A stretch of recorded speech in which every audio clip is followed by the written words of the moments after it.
and make sure I get everybody's names right. E.T., I know, of course, everybody knows E.T. He's the one who is the power, the mover and shaker behind the scene.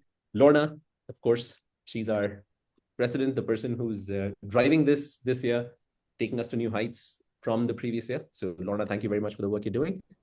Then let me see. Ayush, I know I met Ayush yesterday, so he and I are like, we're like neighbors practically compared to the rest of you from all over the world. All right, Tim is back. Yeah. All right, lovely Anna. You seem to be a new person in the meeting. What should I call you if you're there? Yeah, Tim. Anna is fine. Thank you. Anna is good. Okay, good. Welcome, of course. And we're just going around the room to make sure everybody knows everybody, and we are sort of starting off at the right foot. The thing is that E.T., you know, Lorna, we know. Then Resha, I just met. Resha, can you maybe take 10 seconds or maybe 20 seconds to introduce yourself and tell us where you're from and what brought you to this meeting? Hi, I'm Resha. I'm from Indonesia. And yeah, actually, I got invited by Cheryl. I met her last week at some comedy show in Penang. Nice. And then she told me about this community and, like telling me about the opportunity. I'm so grateful to be here. So grateful to meet you guys. So are you also an aspiring comic just like Billy? Do you have any interest in comedy to perform or just enjoy it? Oh, I think today I will be performing. I think I was. Oh, yes, I you think are. Oh, my mistake. five. Yes, of course. I'm so sorry. Yes, you were there on the list. Yeah. I'm getting old. Sorry. Let me see if I can get a few more people to talk. Caleb, if you want to turn on your videos off, so I'm going to not bug you too much. Tim, let me spotlight you. And if you could tell us in 10 seconds where you're from, what is your interest, what brought you to this meeting, that'll be great. I'm from Malaysia, the capital city, Kuala Lumpur. It was Ilyas who invited me. Right. I was removed from this meeting using another account. So I'm back with another account.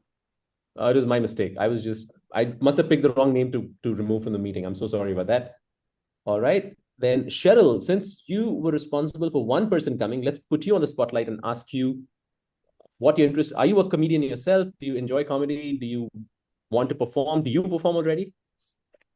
Yeah, I do perform. Actually, I was with Comeng in the early days during COVID. That's where I met Garu. He's a comedian here, and actually, he's the entire comedian in Penang, Malaysia. So if you ask about the comedy scene in Penang, I would say Garu is the entire comedy scene in Penang. Yeah, he's like the mover and shaker, and he's the one who is organizing shows that I get on his open mics. And now I'm just trying out improv, which I'm having a lot of fun with. But yeah, I really should be going back to the open mic soon. I just have to write new materials. So speaking of improv, so improv doesn't need new material. I'm going to spotlight Monica also, because Monica, I know, does improv on the side, right, Monica? Maybe 10 seconds from you to tell us about your improv experience and what you can offer to maybe Cheryl. What am I going to offer to Cheryl? I do not know, but no, you do. Yeah, I mean, I've been doing. Yes, I've been doing improv online and offline for close to 2 years, on and off, along with comedy. So it's fun to perform or even jam with other comedians, people who'd like to try improv, right? So you have an online improv thing that it does happen on Mondays, if I'm not wrong. It's Monday, 9 p.m. IST. Yeah. The 9 p.m. IST. I think that might be a little late for you guys in Malaysia. It might be like close to midnight. 10 Yeah. Yeah, so it might be a little late, but yeah, there's an option. I mean, now you know that there is an online improv thing happening every Monday. And if you guys are feeling lazy to go out to Garu's event or your improv events, you can always. Oh, there's an Resha wants to join. Monica, please check in with Resha. I will send you the link and you can join the WhatsApp group. We posted there. Right. All right. So now I am going to take back the spotlight because I'm a little greedy like that, and welcome you formally to this. Lorna, is this the first Comeng open mic of this year? Actually, we are relaunching as Comeng Plus. So watch out for that with our next meeting. And this is the inaugural Comeng Plus IDOLS. That's what we're calling the open mic. So yeah, welcome. So let me quickly put Lorna on the spotlight and get out of the way. So Lorna, if you want to take a few minutes to introduce Coming Plus to all of us, that'd be great. Right. I'm sorry for I think my internet is unstable, but I want to have a short piece to say. I just want to say thank you to the mentors and mentees that so graciously said yes to come on board for this, our first attempt. And I can see there's such excitement. I can even see the sparks flying already, where people are so excited. And Arisha told me how excited she is. Arish said he's excited. So we feed off each other's excitement, and we're going to enjoy the afternoon. And this is an international event. If you look around and look at where we are all from, and I'm very proud to say that we sat, Sai, E.T. and myself, and we sort of wanted to rethink what it is we want to do and what would be exciting and what would be help us to be more productive. So that's about it, Iti. I do want to just say that we have, you know, from seasoned comedians to more sort of, what would I call someone who's not seasoned? More, Beginner. Newbie. sorry, Yeah, newbie. a newbie or entry-level comedian who wants to go on the stage. And so we're here for everybody. We can learn from each other. So on the 16th of March, we will have our second event. Watch out for that. Put it in your calendar. And you are invited back. And of course, bring your audience along. So that's about it, Sai. Let's get started. All right.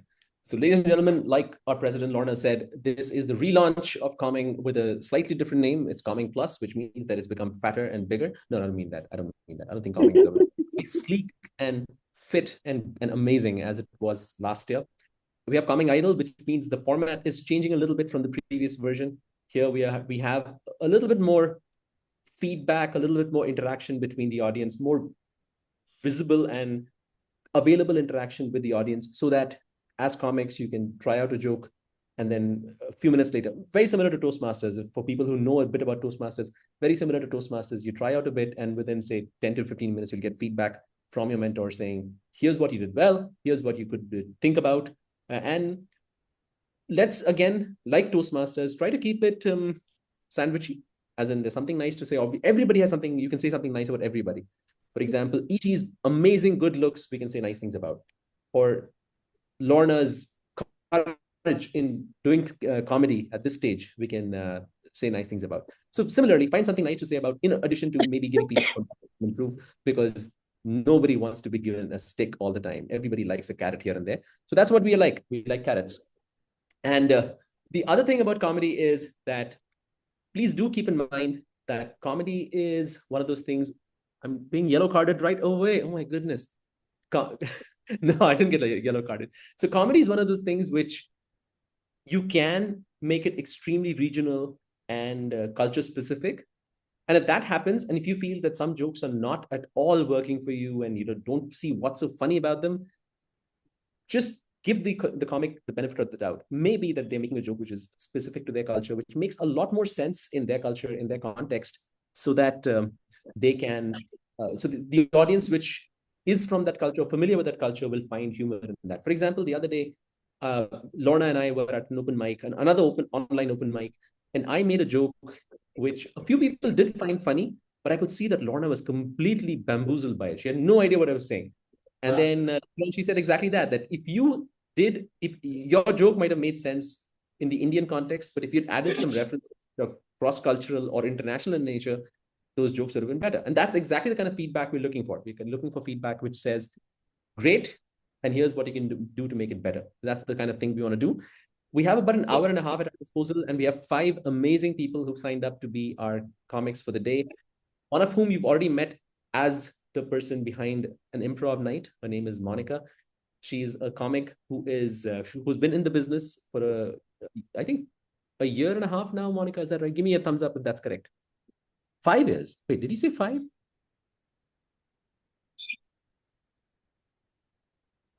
All right, I'm going to assume. Yeah, Monica, how was it? 3 years, 3 years, yeah.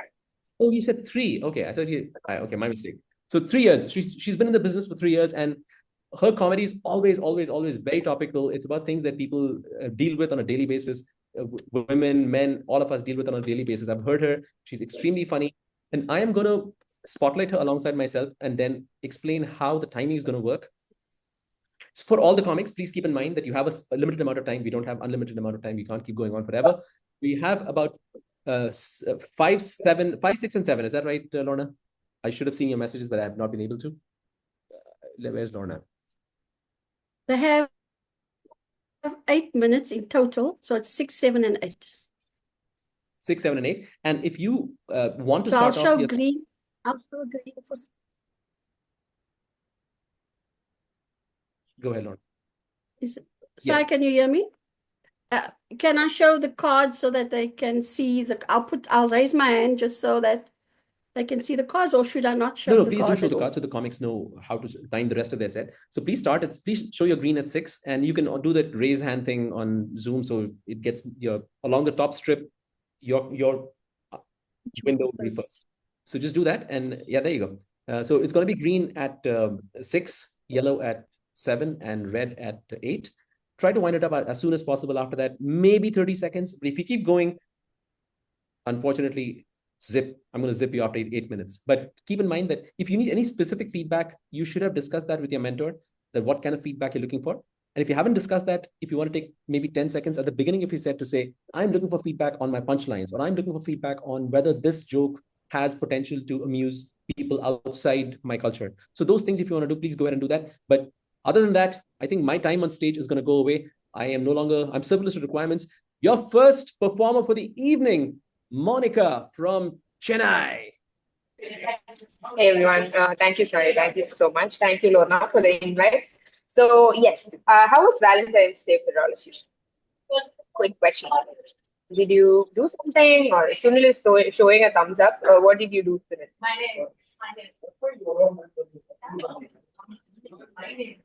I just left. Okay, that wasn't the purpose of the day, but anyways, that's the purpose of every day, I would say, indeed, right? How about others?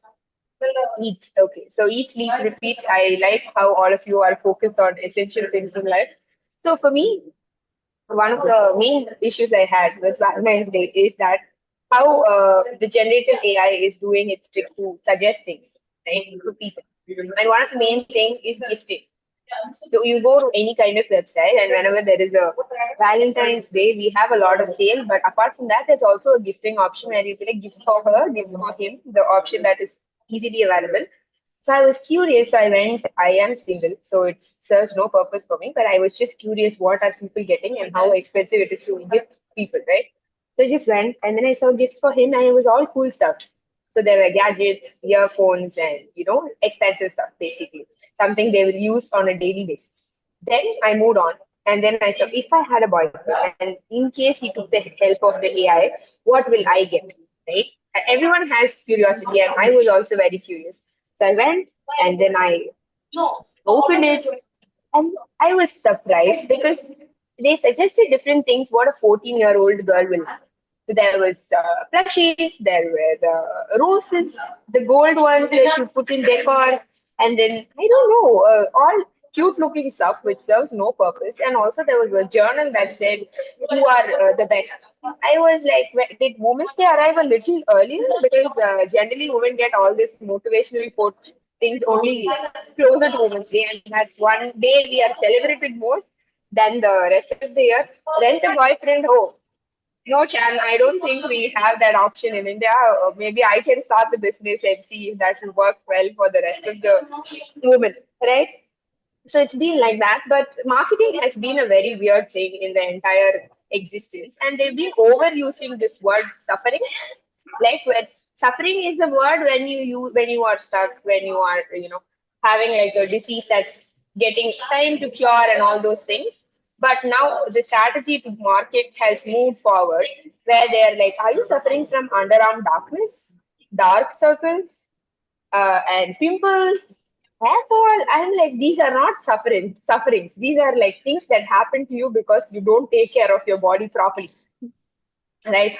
And being in India, and if for people who do not understand the culture much, we generally people in most part of the people wear long clothes, especially women, so that they can be safe, right? And I got a suggestion for an ad for a bum lightening cream. And we are from a culture where they are consistently telling us, don't wear shorts in front of your dad, don't wear shorts in front of your uncle, wear full clothes, there are men in the house, and things like that. Why will anyone need a bum lightening cream? And also, who's going to tell me if it's actually working? Right? And what's the reference point? Earlier, we used to have this fairness cream called Fair and Lovely, where there is a gradation of skin color where you like in 4 weeks this will become this. I mean, you can't do that. I mean, and even if it happens, who's there to keep checking? I mean, yeah, that's been there. And also, when I went to do a online shopping for a bag, right? And generally, when you're buying a bag, you're considering capacity, design, size, the compatibility, what and all you can carry, and all those things.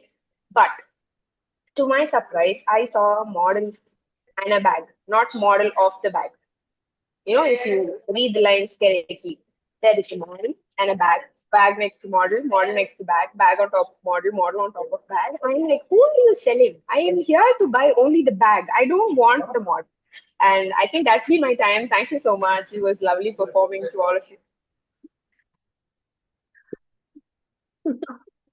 Ladies and gentlemen, I did not expect to be asked on a Sunday evening if I wanted to, how to judge whether a bum is getting lighter in color or not. This was not on my agenda for the evening to discuss and think about how to check if somebody's butt is becoming lighter in color or not. But Monica, thank you so much for asking the questions nobody thought to ask, because those are the kind of things that a comic is supposed to do. They're supposed to expand the audience's mind and make them think about things they've never thought about and have clearly never ever thought about how to make behinds look less dark in color. I don't know. And Monica, here's the other question for you.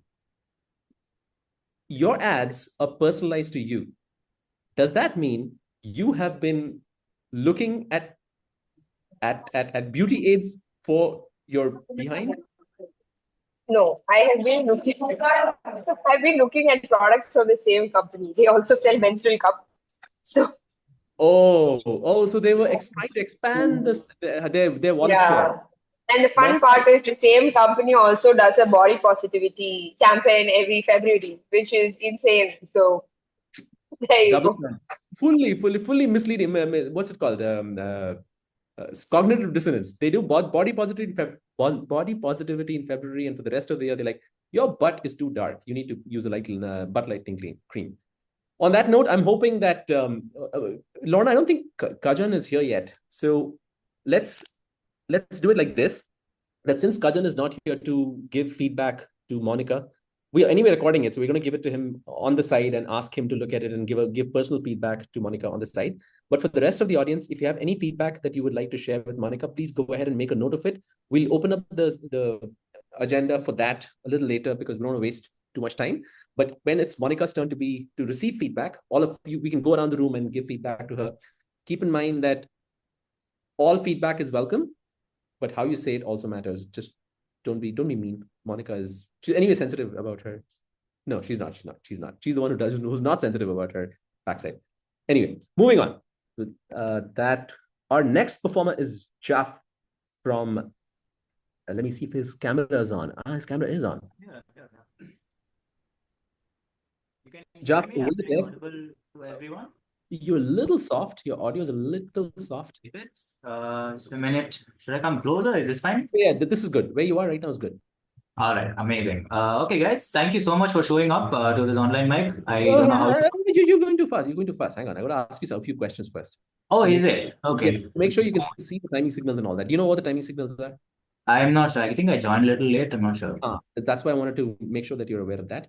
So Lorna, along the top of your top strip of your computer, you'll see Lorna who will raise her hand now, and her screen is green in color right now. Mhm. Right? So Yeah. she's going to give you that green signal at 6 minutes, then yellow at 7, and red at 8. And after that, you have to basically stop. Maybe 15, 20 seconds, 30 seconds is the most. And if you don't get to green, that's fine also. But go ahead and keep her in your line of sight so that you can keep your time. Have you been speaking? Oh, I'm your mentor. So shoot, you should have spoken to me about what you're expecting. But yes, I'm excited to hear you. And I'm the other day I heard Jafar tell us some really interesting jokes about certain close people in his life. I'm hoping to hear a reprise of that. So without further ado, performer number 2, Jafar. Thank you so much, guys. Thank you so much for showing up. As I was saying, like I'm very grateful for you guys showing up here. So just if I could just ask you guys to switch on your videos and mics too, that would be great because this comedy is an interactive thing where we need to hear if you're laughing. It's not a classroom, right? You can. So it would be nice if we can have some mics also unmuted. Amazing. Okay, we have 2 people who listen to me. Oh, nice. The number is increasing. Amazing. Okay.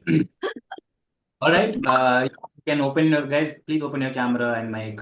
Open your windows and doors also. More reception. Open your legs also, dude. Like more airflow. Whatever's comfortable for you, I guess. Anyways, so I am here in this international audience to make my grandfather's legacy international. All right. Because I'll tell you a real story. Okay? I'm not making this up because nobody can make this up.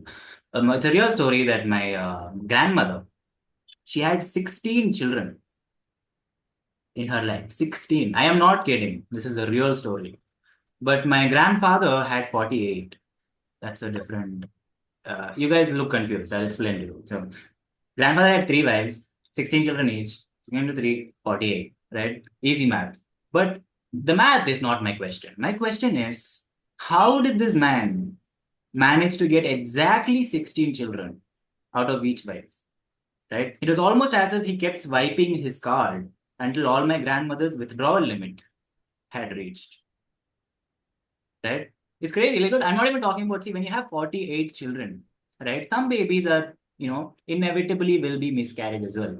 Right? It was very sad. It was very sad that it happened. But then the doctor, we expected him to come say, I'm sorry for your loss. But no, he said transaction declined. Come on, doctor, you can do better than that. Anyways, and then he said, please insert card again. Grandfather was ready. He was pulling his pants down. He was like, just wait until I get out of the room. It's crazy. Anyways, grandfather was an amazing man. He was great at what he did, making babies. Dude, so great that, dude, back in the days, banks used to approach him to create accounts in his name. You know what the banks I'm talking about? The sperm banks? Yeah.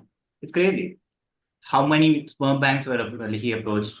And, they even, like some even put up an article on Google which said, when they looked at it under his sample, under a microscope, they could see the sperms jumping like dolphins. That's how potent they were, right? But, dude, this guy was unbelievable. He was unstoppable, right? Dude, whenever, like, but, I've always wondered how he managed to manages all financially. Such a big family, right? Like now I'm a working adult. I wonder, how did he manage this financially? And the answer to that is easy. He didn't. Never did, right? But he did give us education though, because his primary profession, he was a carpenter. So it means his main source of income was dowry. Of course, because 3 wives, like, come on, he's a rich man. But he was in profession a carpenter. That is true. I did my digging because there's no other explanation to how he was so good with his wood. Right. Yeah. It's crazy. But anyways, dude, it was going out of hand at some point. Like when schools started asking for donations, my grandfather would just give 2 more children as donation to them. The teacher would ask them, like, first day of school, I remember me and my sister were dropped by my grandfather. Teacher asked my grandfather, when would you be coming to pick them up in the evening? He said, keep them. It's okay.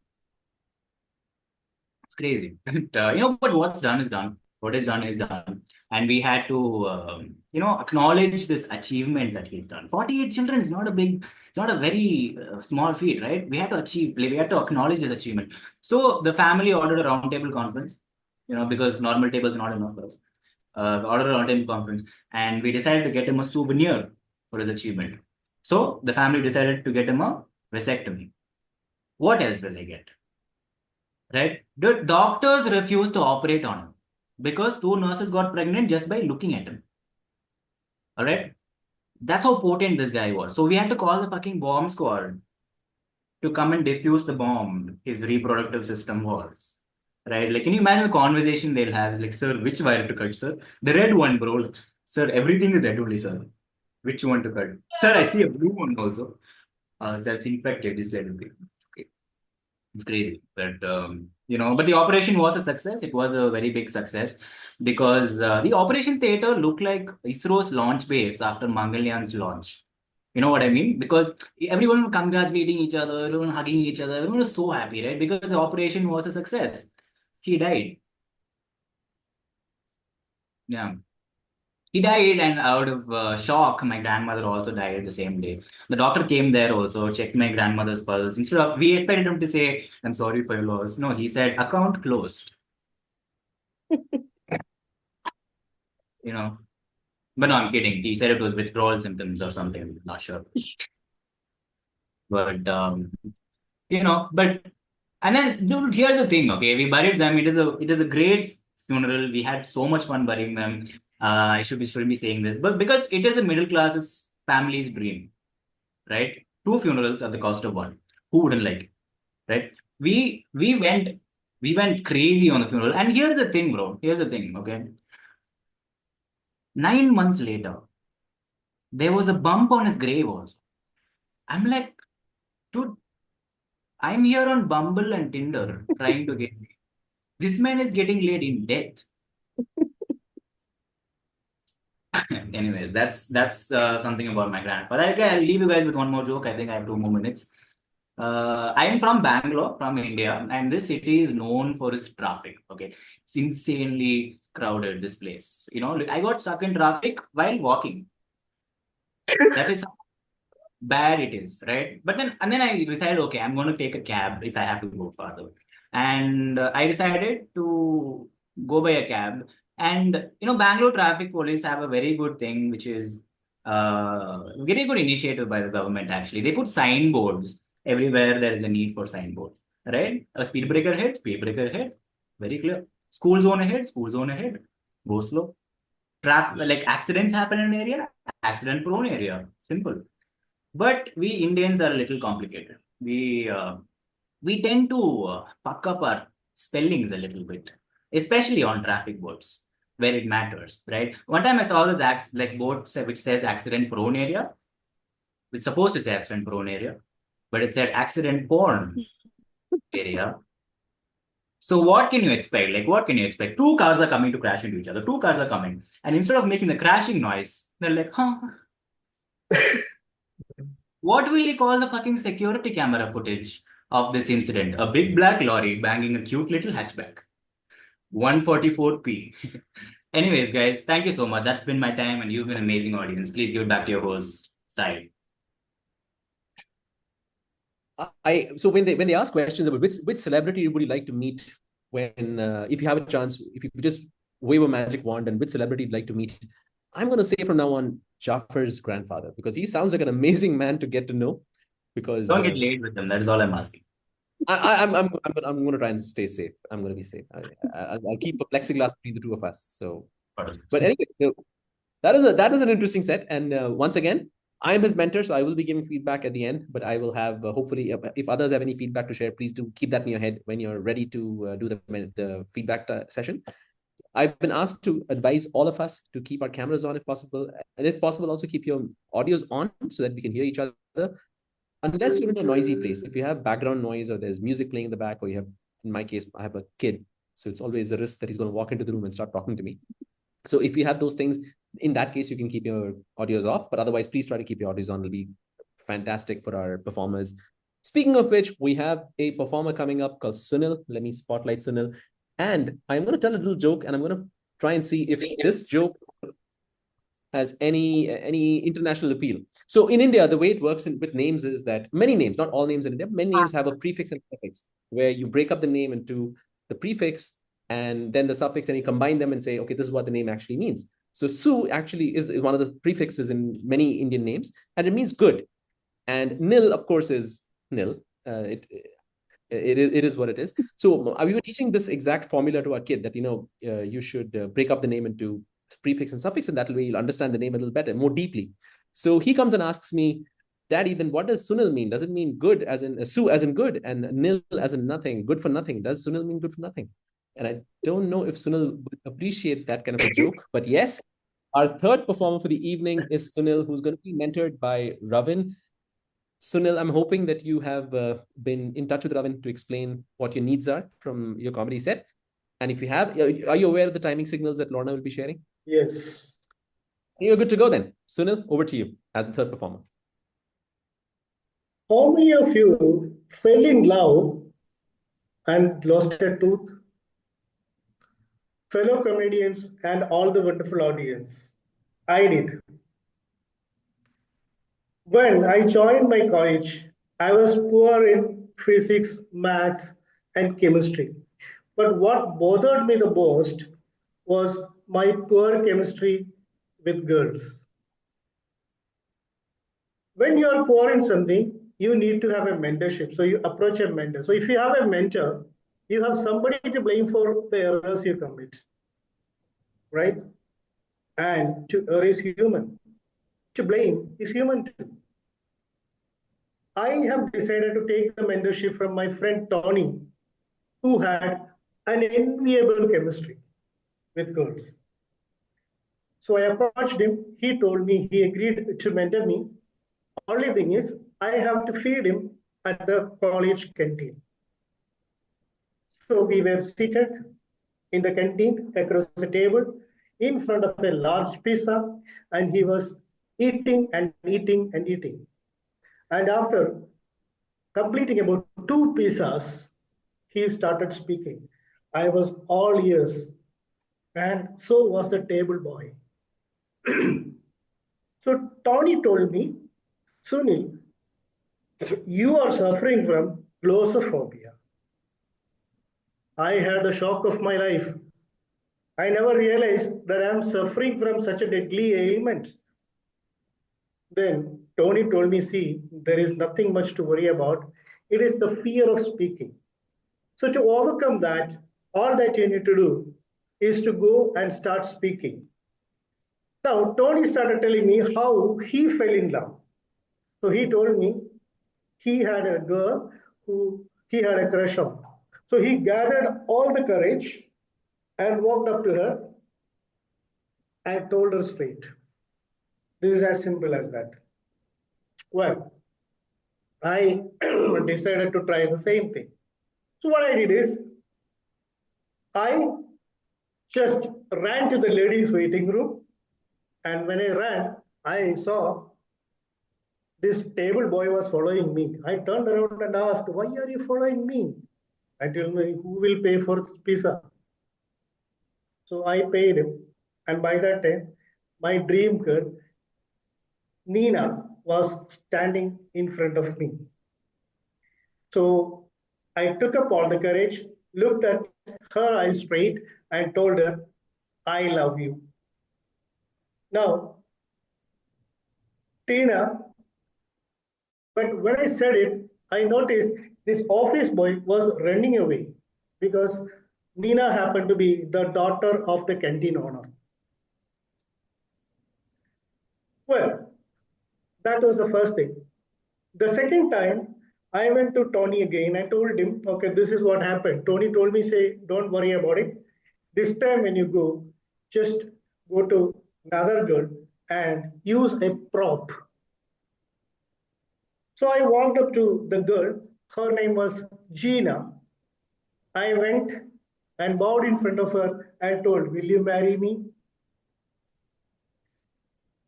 Gina looked at me and she told me, do you know who I am? I am a teacher. I am not a student. And then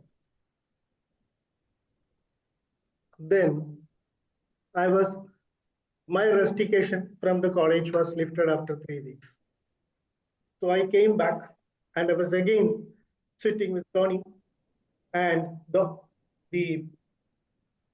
table boy was still waiting. Now he asked me, okay, now tell me who is your dream girl next? And I said, it is Tina. And there were two voices. The second voice was from the table boy. He told me, okay, now you tried first your speech, second time you tried a prop, and this time you try some body language. Okay. So I went to the girl, Tina, and hugged her and kissed her. And trust me, my friends, she was the girl who made an indelible mark in my life. The mark of her 3 fingers on my left cheek faded away in a couple of weeks, but the tooth is still missing. Next time, Tony advised me several things, but I was not having the courage to approach any girl. So Tony told me one thing, that those were the most motivational words which I ever heard. He told me, Sunil, if you fail once, try until you get married. So eventually, I got married. This table boy, he also got married. He married Tina, and he became the owner of the coffee shop. And my friend Tony, he also got married. He married Gina, the girl who is athletic in nature. And years passed by. My fear, glossophobia, it continued. A friend of mine advised me the best solution is that you go and join Toastmasters. He recommended a Toastmasters club. So I ran to the Toastmasters club to join, and when I turned around, I saw my wife was following me. I asked, why are you coming with me? I want to join Toastmasters too. So being in Toastmasters, I learned to speak, and my wife, she learned to evaluate. So I became a regular table topic speaker because in my club, table topics are not getting evaluated. And there was this day, I wanted to visit Tony again after many years. So I went and I realized that Tony was now divorced. And now he was living with a beautiful, fair, female Iranian cat. And I asked him, why are you living with a cat instead of a woman? He said, this is much better because at least when the cat poops, you don't have to clean. Only difference is that if you have a wife and cat, if the cat poops, you have to clean. And if your wife does, you don't have to, at least every time. And I told him about my life. I told him, see, I was in Toastmasters. I achieved several accolades in table topics. I showed him that blue ribbon which they give as a best table topic speaker. And told, see, then he asked me, okay, what is this table topics? I told it's an impromptu speaking attempt for 2 minutes. Oh, okay. Now he was telling me this. So you are really very bold because you still continue speaking without thinking despite losing a tooth. Over to you. I've heard of long in the tooth. With age comes wisdom. People become wiser with age. This is the first time I'm hearing of losing a tooth to gain wisdom on what not to say to the woman of your dreams so that you don't get slapped. And another thing I noticed about Sunil's college, it seems to me that there is a big emphasis on names which sound essentially the same. Nina, Tina, Meena, Gina, all of them sounded the same to me, and I was getting confused about who's whom. But on that note, we're going to take a quick 5-minute break to talk to the people who've joined us a little late. I think Jillian was one of the people who joined us just now. And I thought I saw Narendra join as well. If you guys could turn on your video, I'm going to remove myself from spotlight. Ayush and Resha, hold on for a few minutes, we could just make sure that everybody feels welcome and they feel part of the conversation and feel part of the audience. Jillian, if you could turn on your video, Narendra video, if possible. Yeah, And hi. I'm so sorry. I can't turn on the video. I have a bandage on my neck. So just recovering. So thank you. Good to see you all again. Yeah, I just came in. Thank you. all right, good to have you. Good to have you. And I'm hoping that that bandage is not of anything serious and it'll get removed quickly. Yes, it will be removed in a week's time. Yeah. All right, sounds good. I'm happy to hear that. Thank you. Jillian, are you with us or not with us? Jillian is giving us the cold shoulder, the cold treatment, like one of Sunil's friends. Rex is joining. Anybody expecting a guest called Rex? Because that sounds like a cool name. Rex, what we're doing now is just chit-chatting with friends, among friends. We have 5. Maybe Daniel Rex. I see. Okay, Daniel. T-Rex. It should be D-Rex. No, why T-Rex? I know T-Rex. I know what T-Rex is, but given the name Daniel, it should be D-Rex. Anyway. And room 2 Hades. It sounds Hades is something to do with hell. Who believes that they're in hell right now? Room 2 Hades. Is this Hades, really you mean? Hades. Yeah, Hades. Okay, fine. Yeah, Hades is okay. But is that a reference to hell? Is that what is going on over here?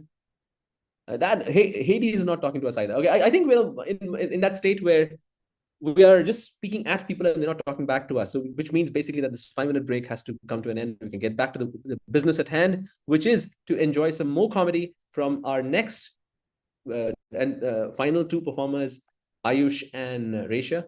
But first, we're going to get Ayush in the mix as participant number 4. There he is. Ayush. Hi. Oh, hang on. Why is everybody in such a rush to get to perform? Well, you'll get your time. I just want to make sure a few things. One, you can see Lorna's screen and you can see the colors change. Yes, I can. All right. She will do something to make sure you can see it. Then the second thing I want to do is Ayush. He is a teenager. He looks like he's like ready to get out into the world and own the world, but he's actually a teenager in college. He's an engineering student and he is ready to take on the world through comedy. I met him the other day. I loved his jokes and I'm excited to hear what he has for us today. Ayush, take it away. Hang on. Ayush, hang on. Somebody is talking on the phone with someone else, which is not what we want right now. We want a little bit of silence with respect to our performers. If you have noise in the back, please turn it off. Otherwise, Ayush, the stage is yours. All right. Thank you, Sai, for that introduction. So, for those of you who don't know, I'm an engineering student, okay? I'm a computer science engineer. And in Bangalore, the city I live in, if you throw a stone at anyone, 9 out of 10 chances are it's a computer science engineer. I don't know why, but here everyone does engineering. It's like a baseline. You know, when you buy a Rolex, right, you have to be on the wait list for 2 years. In India, if you want to do engineering, if you want to follow your dreams, you have to first be on the wait list for 4 years. And that is called engineering in India. So that is what I'm doing. I'm on the wait list right now. Can't wait to finish these 4 years of engineering. All right. But don't get me wrong, engineering is fun. I have really nice friends in college. And I live in hostel actually. That's crazy because I am from Bangalore. My house is in Bangalore, but I still live in hostel. Because my parents were like, please get out of the house. They wanted me out of the house. So I had to move out. And when I was moving out, my parents gave me the oldest antique things of the house that they didn't need. So what happened was when I was moving out, they were cleaning the house, right? And they found so many old things that they were going to throw to the garbage. But they were like, wait, our son is moving out. Might as well just give it to him. Just hand it over to him. All right. So they gave me this old mattress. It's like an antique, old, rusty mattress. I mean, if I give this to a museum, they'll literally display it. It's that old. All right. My ancestors used to sleep on this mattress. Can you believe it? I think that mattress is the reason that I'm here talking in front of you. All right. I think that mattress is the reason I'm talking to you here today, because I think my ancestors used to use that mattress, for you can figure it out. Okay. And then my friends, talk about my friends. Right? I have really great friends, but there's this girl in my class who absolutely hates me. Like, she despises me. I don't know what I've done to her. The other day I was entering class, right, and she was sitting there, and she saw my face and she made a disgusted face, like, oh, not this guy again. Oh my God. And I've done nothing to her. She'll act like I've killed her parents, burned her house down, murdered all her friends. I don't know why she acts like that. I've never even done anything to her. And the worst part is, we are in the same friend group. So every time we hang out, she's always there in it. I hate it. This other day we were going out and we had to go in the same car, all right?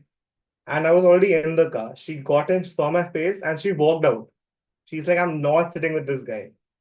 She opened Google Maps to check the direction of the restaurant, and even Google Maps was like recalculating distance away from this guy. Like her phone hates me, she hates me. The whole personality of hers is just hating me, all right? And the funny part is, she reached the restaurant before us because of Bangalore's traffic, because she was walking. How crazy is that? Okay. Uh, yeah. So this girl, I mean, if you exclude this girl, I really have a nice college life, and I know the girl hates me, but I hope you guys like me, and that's my time. So thank you for listening to me. Yeah. Thank you very much, Ayush. The girl doesn't know what she's missing. Just the way I think of it is, I would advise you to think of it the same way. If somebody doesn't like you, they are missing out, not your fault. Plus, you are going to be a comedian, which means that you can make fun of her and she has nothing to say back to you because she's not a comedian like you. Right. So thank you so much, Ayush, for being performer number 4. And Thank up you. next is a person who is already in the comic business, a person we all excited to hear from, a person who gave credit to someone else, but I'm sure she's going to completely knock our socks off with her performance on stage. That is Resha. So I'm going to spotlight her now and take it away, Resha. Let me make sure you can see Lorna's screen and make sure the timing signals, everything's ready, aware of all that. So Lorna, can you turn your screen from blurred to green if possible?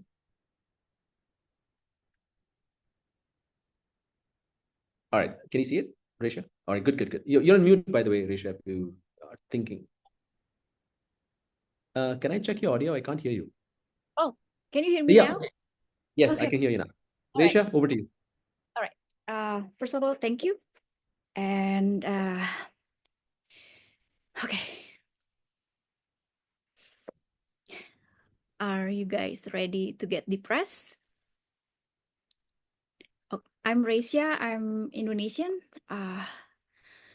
In my country, sex outside marriage could get you at least 1 year of jail time. That's why I'm here. That's why I'm a virgin, not by choice.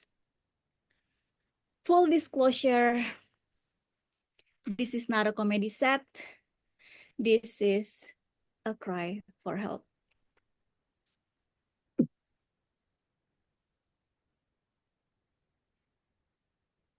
I tell you a secret about virgin, okay? We are very horny. I leave my apartment every day trying to get late. I'm here to find single non-smokers. Anyone. I don't have type, single, non-smoker, sandals, Crocs. Raise your hands if you are one.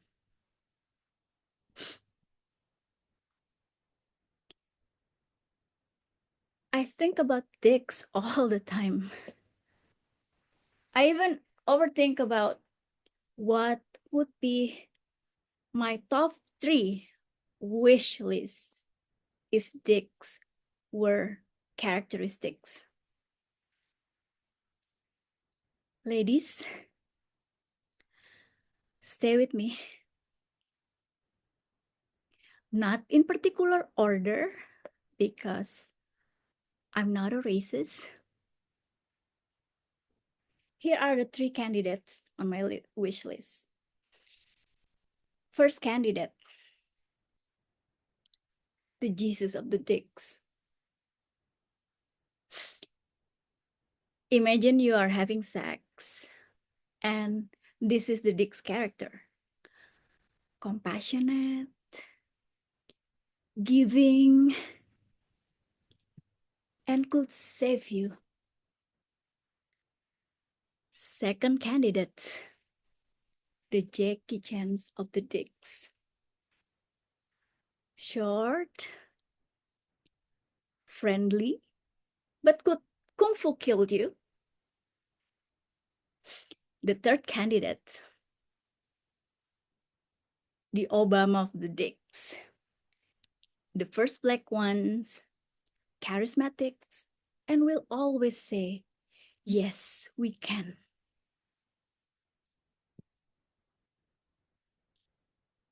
Yes, my life is sad. My sex life is hypothetical, and I don't pray. I'm not a religious person for a very specific reason. I dated 2 guys who look like Jesus. None of them performs miracles.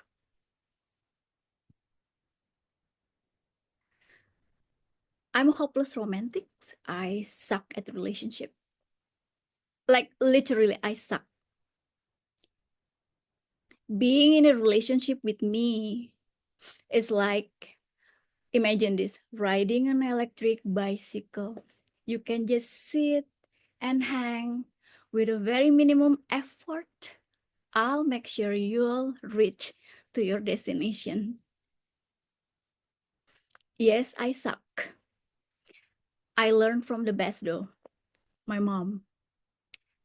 My mom is half Japanese, half bitch. She's toxic, but also taught me so many life skills like how to detect pedophilia by marrying one.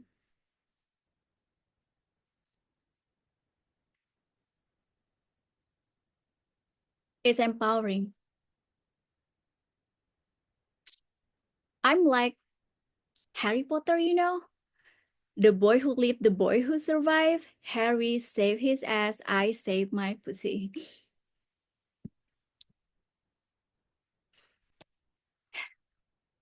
I was on a blind date for almost 2 years. He was born blind. I thought he was the love of my life, but he was cheating on me twice. And when I broke up with him, he said he didn't see it coming. He felt blindsided by it. After the breakup, I made myself available on dating apps. I met weird people online. A guy from Bumble asked whether I'm a working girl. I sent him my CV and cover letter. A guy insisted that he could be my sugar daddy. That sentence, sir, I made it very clear to him that I don't like sweet. I don't need a dad. And if I want a creepy old pedophile to be all over me, I could just go home. All right, I have a closing remark. I know it is a sin to explain joke, but I have to. I don't want you guys to misunderstand our relationship. Listen, my comedy is real, or at least it was at some point. Some stories might have happened yesterday, some years ago, and some maybe 10 minutes ago before I go on stage. Like maybe I'm a virgin or was a virgin when this show started. Maybe I got railed a while ago.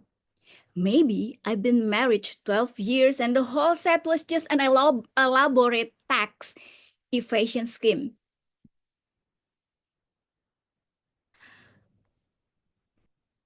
Maybe I don't even exist. Maybe this entire show is just government experiment to see.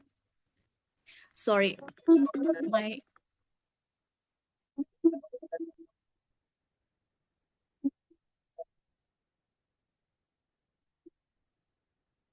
I don't know how to stop this. Is this the time? All right. Sorry, okay. Maybe just pretend it was happening. Okay. Maybe I don't even exist. Maybe this entire show is just a government experiment to see how much bullshit you will believe if it is funny. Or maybe, just maybe, I'm a deepfake created by Mark Zuckerberg to distract you from the fact that Lizard runs the country. Think about it.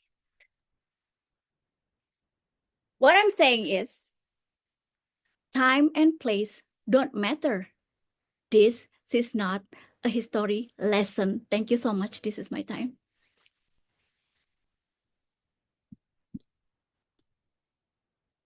What was that? It started off as a cry for help, and now I'm the one crying for help because apparently we are a part of an experiment. Apparently, we are not in the reality that we think we're living in. It's like we are suddenly put into the matrix, and it happened in the last 8 minutes, and I'm scared. I'm scared of Russia now. I don't know if I want to go to any of her stand-up shows anymore because it's gonna come. I'm gonna go in thinking I'm gonna have fun, and I'm gonna come out thinking I have existential dread. So that's Resha. Thank you so much for doing such a wonderful job, shocking us into amusement and laughter. You were amazing. You were wonderful. And before we go anywhere, I want to quickly launch a poll. Let me see if I got it right. Create the poll. Let's see what it says. I'm posting the link on our chat. Where is it?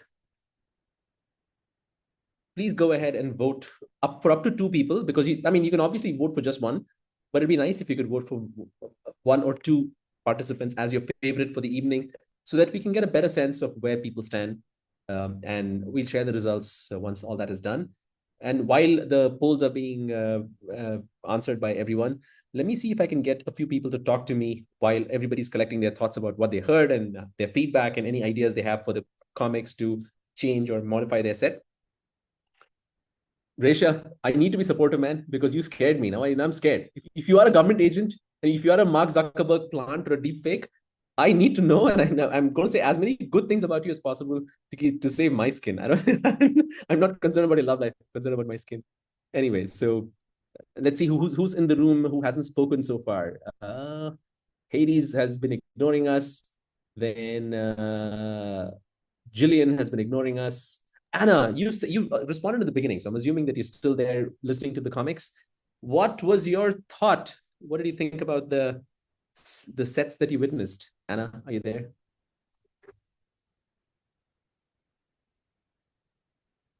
Oh no, Anna doesn't want to talk to us either. She's like, let it go, guys, let it go.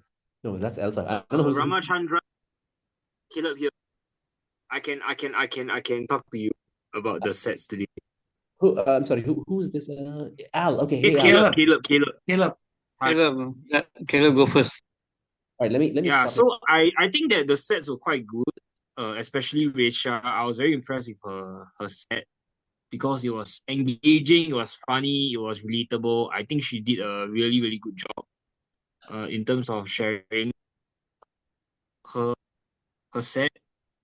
The rest of the comedians were good, but it was a bit hard to relate because probably they weren't very engaging. They were just sharing, but it wasn't personal. I couldn't relate with their stories. But for Raisa, I think what she did well as a stand-up comedian in a set was that she spoke at a comfortable pace, and her transitions were good, and she was funny.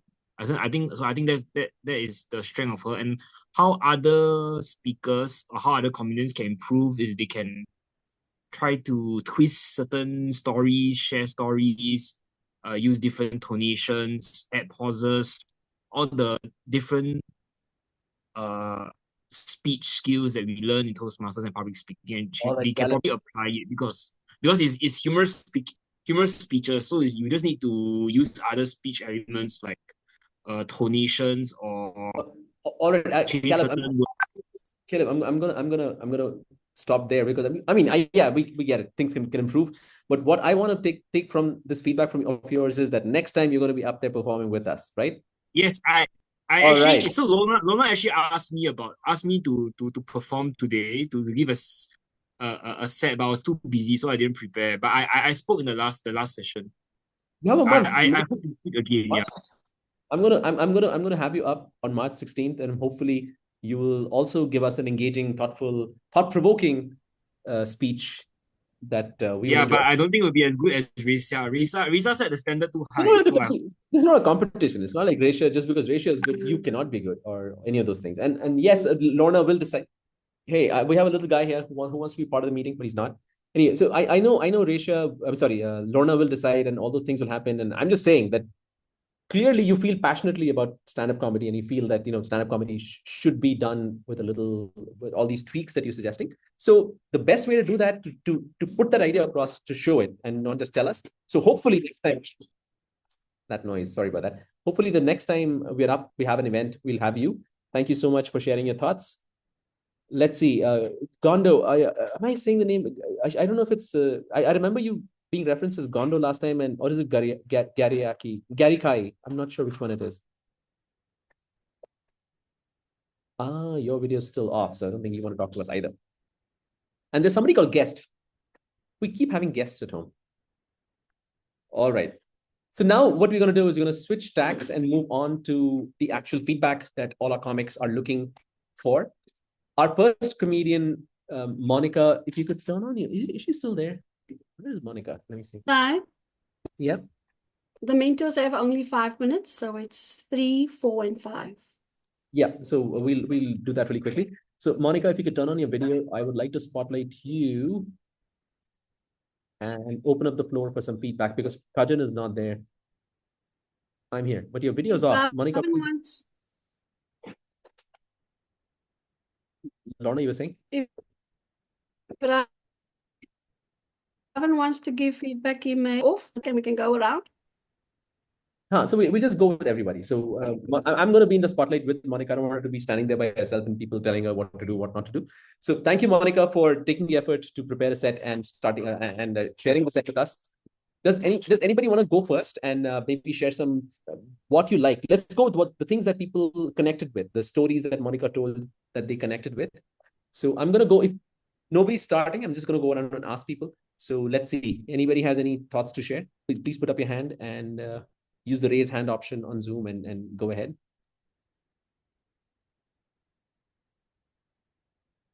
Or wait, we can't let that happen. We can't let Monica just hang there by herself. So Al, I'm going to ask you if you had any feedback. Were you there for Monica's set? Yeah, I'm right from the beginning. So All basically, right, so Monica was too short. She was given a lot of tempo, a lot of time, but the last part on the model and the back and the modern, so it didn't get me too much. Maybe she can give when she said the model, it relates to a celebrity, maybe called Deepika Padukone or something, somebody, so at least people know that the model is the real model and not the model of the back, So, so at least you have some impression, that you're talking about the model, the celebrity model, and not the model of the back. Yeah. So that's all from my side. Yeah. That makes sense. That the model can be, I completely understand that if you think model as in the product model versus the endorser and the celebrity behind that product, the same word used for both. So maybe that's something to think about, Monica, but to internationalize your set so that more people can immediately pick up that you're talking about the person and buying the person along with the product and those kind of things. That's good feedback. Maybe one more person can give feedback to Monica. Resha wants to go. Let's add Resha to the mix. Okay, actually, I learned from Monica because I have difficulties to do the storytelling like a long statement. So I have difficulties on doing that. And Monica started with, like how to say, the solid things that I've been trying to learn and failed. And I don't know, it's just the style that I would love to be able to achieve. So congratulations, Monica. Really, I was blown away by, you know, the technical things, like I mean, you make it technical, like, which is, I mean, for me, long statement is hard. For me, I'm still learning how to do it. So Monica, feel free to say thanks, because you can if you like the feedback, then you should be like, yeah, thank you so much. I think that's good feedback. You're on mute.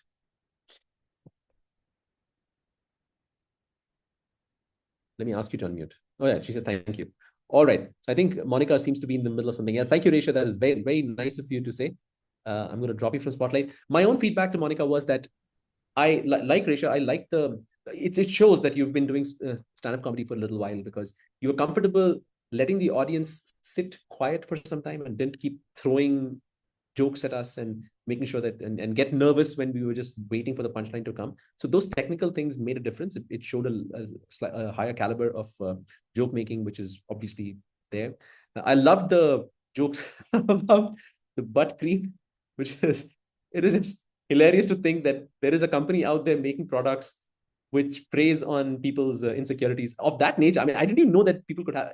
So I'm thinking a company which did the research on this and figured that there are people out there who are worried about how dark their butt looks in a bedroom. I'm like, it's unbelievable that there are people like that. So that could be something you could add to your set, that to show the absurdity of the fact that there is a marketing division sitting in a company with, say, I'm sure it's a VC funded company. There are millions of dollars being raised, which are being spent on research on what things they can convince women to buy. Butt cream, I don't know, something else, something absurd, that as people, you never think that these companies, there are actually people like you and me sitting in boardrooms and proposing this to their managers, that let's sell this as a butt cream and not just as a face cream. It's the same product, I'm sure. Let's sell it as a butt cream and see how it works. And there are marketing campaigns being run. Imagine the discussion around creating a marketing collateral which is talking about butts and has a celebrity, like some hotshot celebrity like Deepika Padukone, that, hey, Deepika, and she's an A-lister, like globally everybody knows Deepika Padukone. Imagine how much money they would have given her to say, please come and act in a butt cream commercial. So I think those things, those angles would have added more depth to the story and also made the absurdity more obvious. So that's the only feedback I would give. Other than that, I think the set was wonderful.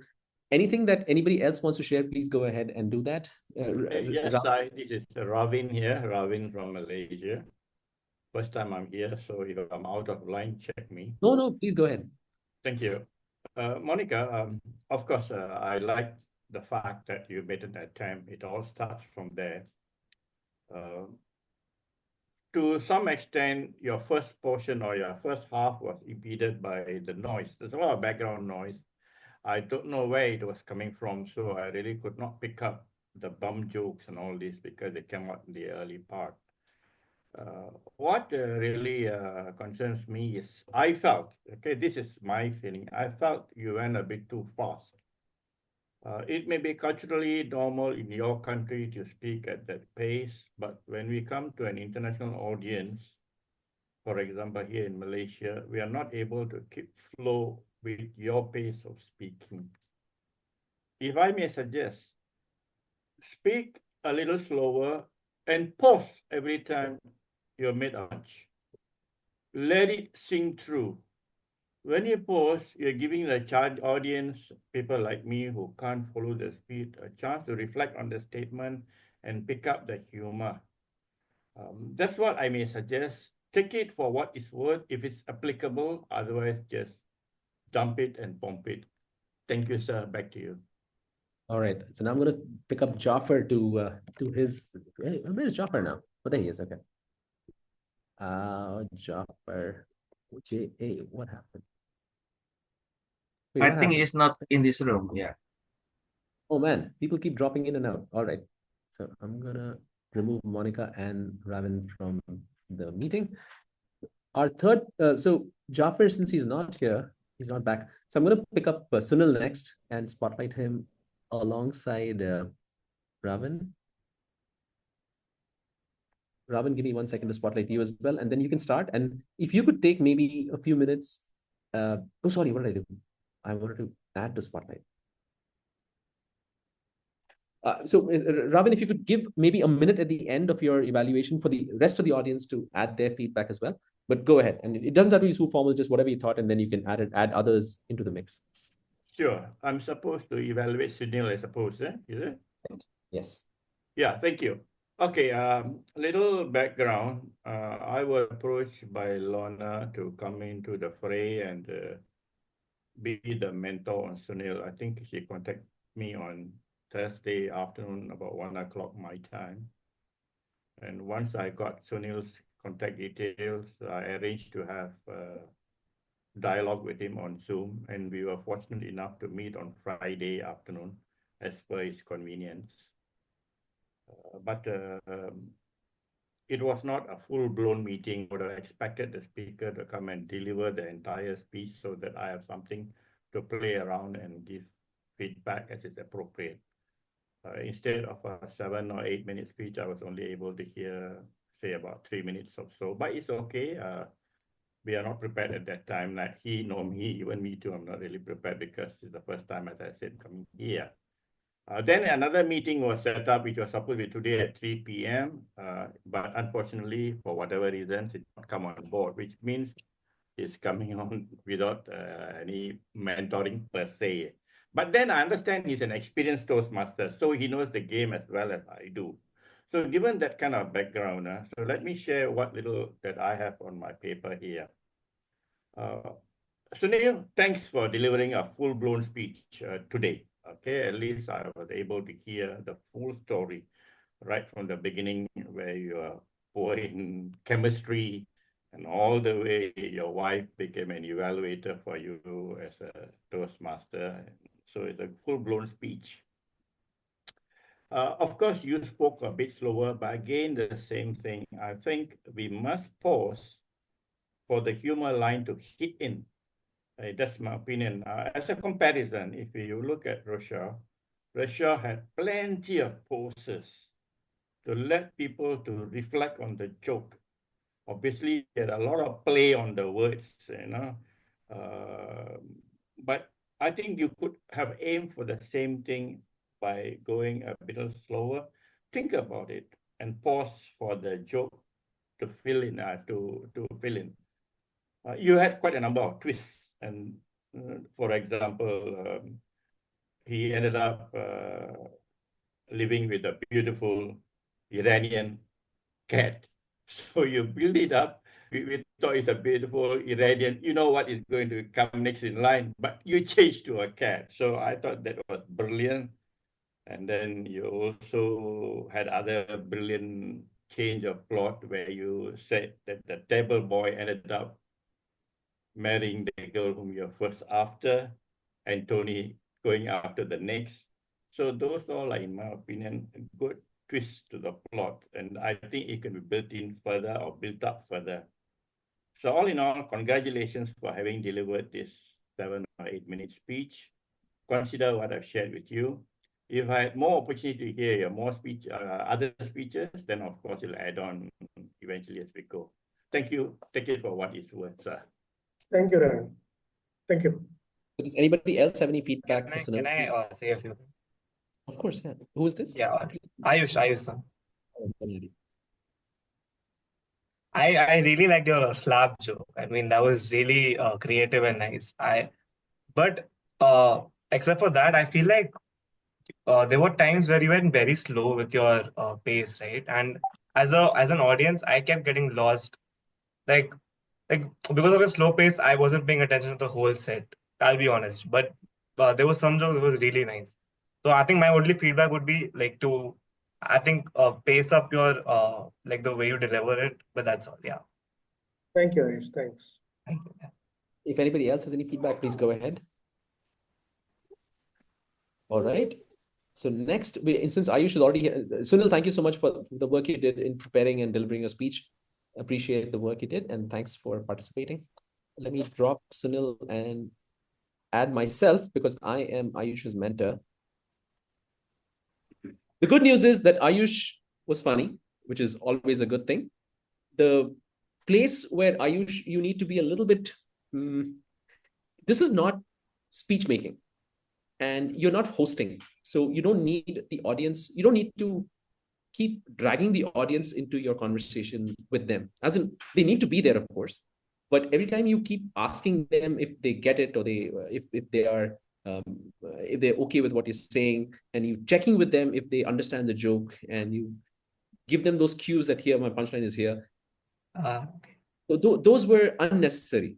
You have to at some point let go and say, I'm going to trust the audience. I mean, if it works, it works. If it doesn't work, it doesn't work. What am I going to do? You're not going to be able to force someone to like your jokes simply because you are telling them this is where the joke was and please laugh with me. So that's one thing that it's a learning thing, and over time you'll get it.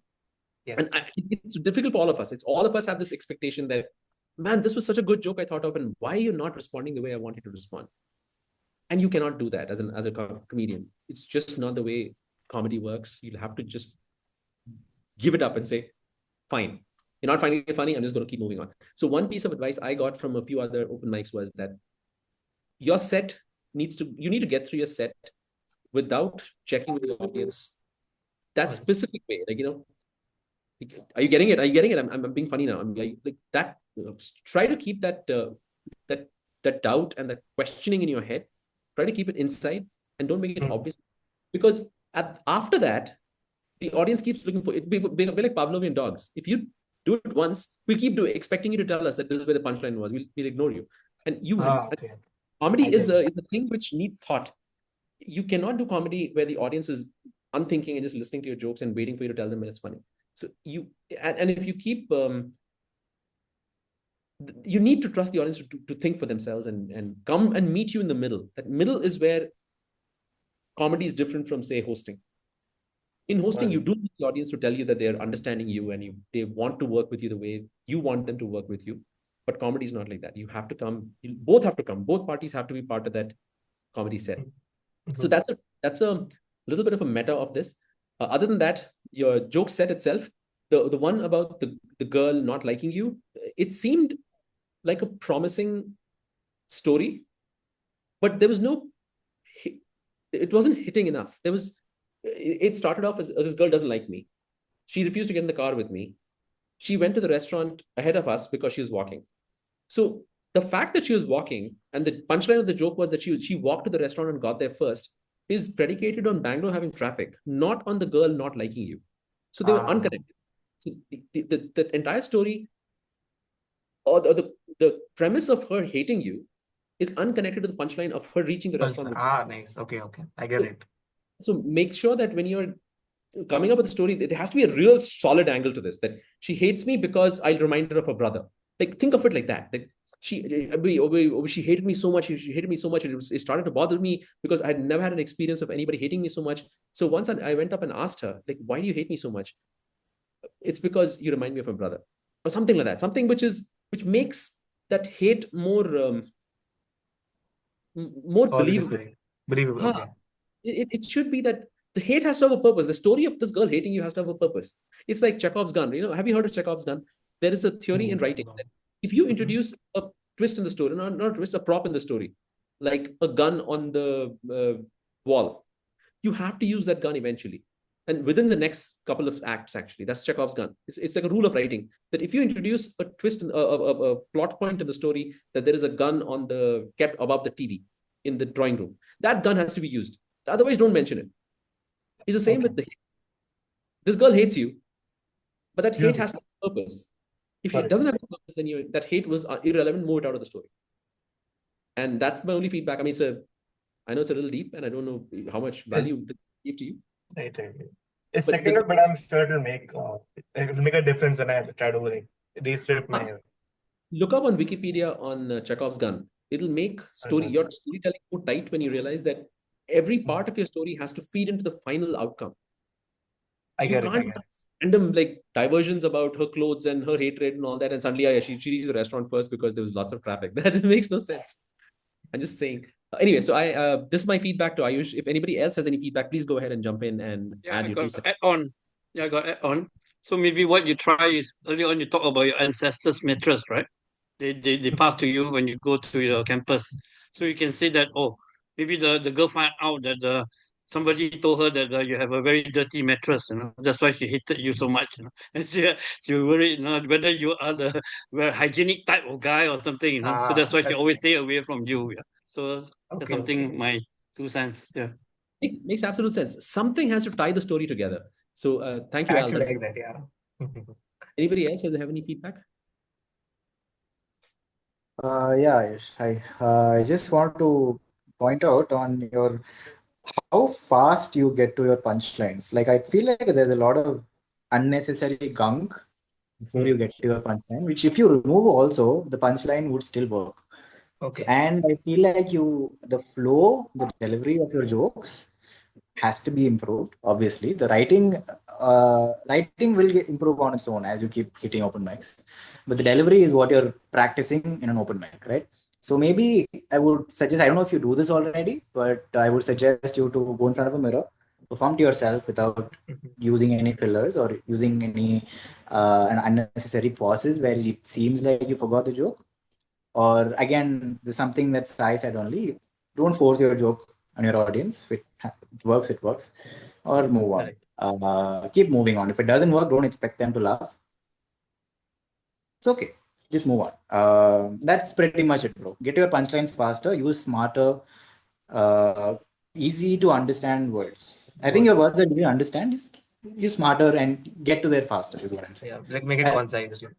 Exactly. For example, the mattress joke that you made, the ultimate punchline over there was going to be that it was your ancestors who were using it, and then you got it as like, so you could maybe approach a different angle there and somehow tell them that it was your ancestors without really telling them it's your ancestors. Something like, you can somehow make it smarter is what I'm saying, because I can expect the punchline. I know where it is going. You say, oh, very old mattress. Yeah, it came from ancestors. And you're coming back to ancestors. I'm like, yeah, so maybe be a little smarter about your choice of words. That's pretty much it. Okay, all right. All right. In the interest of time, I'm going to bounce and get Resha next. And Jafar, I'll come back to you after Resha. I don't want to take too much of everybody's time by focusing on myself. Where did that thing go I was looking for? Resha's evaluator and feedback giver was E.T. Can I find E.T.? Where do I find E.T.? There he is. E.T. I'm here, the purple head. Okay, can I talk now? Yes? Okay, I'll start. Wow, Risha, you killed it, girl. Wow. And I heard that you are going to perform here. I did some research and you mentioned our friend here, Cheryl. Well, she is like the girl that I always thought when you are delivering this kind of jokes because it's also her kind of jokes. Like why I type on the Zoom chat. And then we get into a mentoring session, I think last day. And it was very fun session. We got around 1 hour. And yes, we tweak it out and we practice it. And I give some inputs there and you applied it. So that's why I'm so proud of you, girl. And I would like to highlight some of those kind of your comedy set here that is on point, especially when you are displaying your props. This is a cry for help. I specifically said it can be funnier if you can make it, and you make it correctly, the right thing that I was expected. So yes, good job for that. And then when you are mentioning the single non-smoker sandal Crocs, that's also what we have discussed before. And your delivery is quite good. You deliver it beyond the practice before. So yes, good job on that. And yes, when you're mentioning this kind of this and then this and this, wow, the three types of these, awesome. I really amazed by how brave you are because last night you weren't there to give some kind of hand gesture, and this hand gesture is full enough to give the message to emphasize it more. And then when you did the transition to your mom, like what I said yesterday, it's also good because it is perfectly into the scene. And like we are going to the act 2 from your act 1, and you tell about the story of what your blind dating boy. Wow, You nail it. You're bringing us into your story. It's like we are there. Like we are there watching you hooking up with your boyfriend, the blind guy.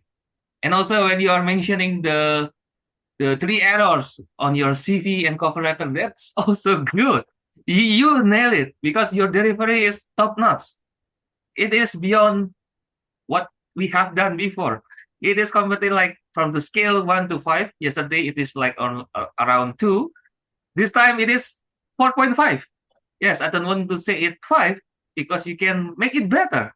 It's already good, and you're doing great job. And especially when you are doing those kind of interaction with us on the screen, when you are paused and you put on the dead serious look. Whoa, it looks like you're staring at us exactly to the heart.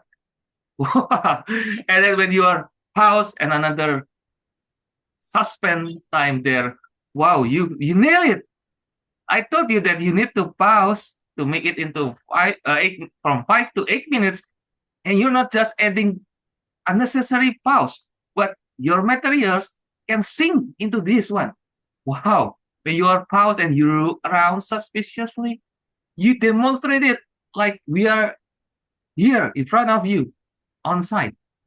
And when you're leaning in and you're whisper, think about it. Wow, that's good. That wasn't bad. That wasn't there before. And I was caught by surprise. Wow, I was amazed by you. And then when you are paused, stand up straight and snap back to normal tone, I think you handle it right.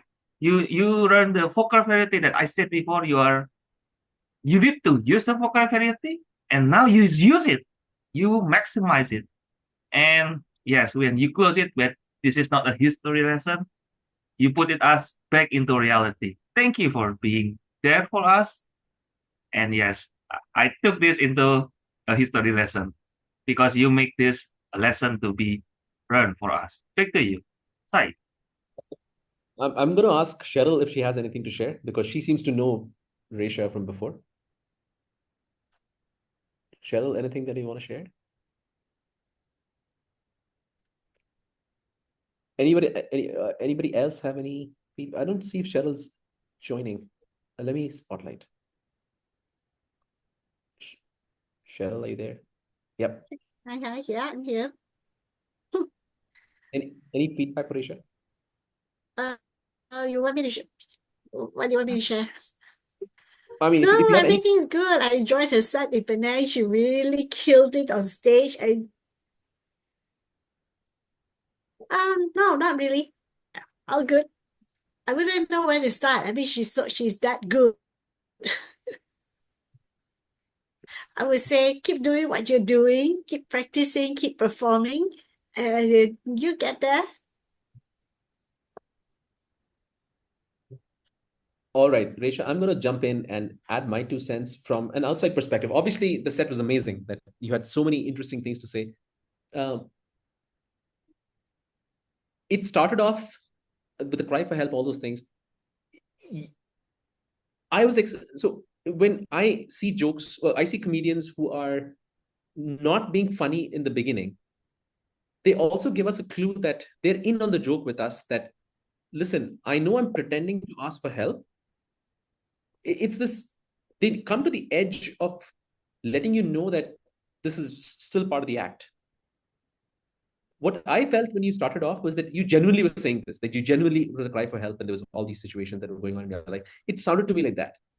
And it was a little uncomfortable. And maybe you can argue with me that, comedy is supposed to make you uncomfortable. And yes, it is a good thing that you felt uncomfortable. But a good comedian doesn't start off by keeping the audience in an uncomfortable place to begin with. So say I was talking about being, I don't know, sick, okay? And I say, I've been suffering from this chronic illness, and I'm going to die in a few years. And if I say it in a way which is extremely serious, you'll be like, okay, why the hell am I here then? Why the hell am I listening to this guy do comedy?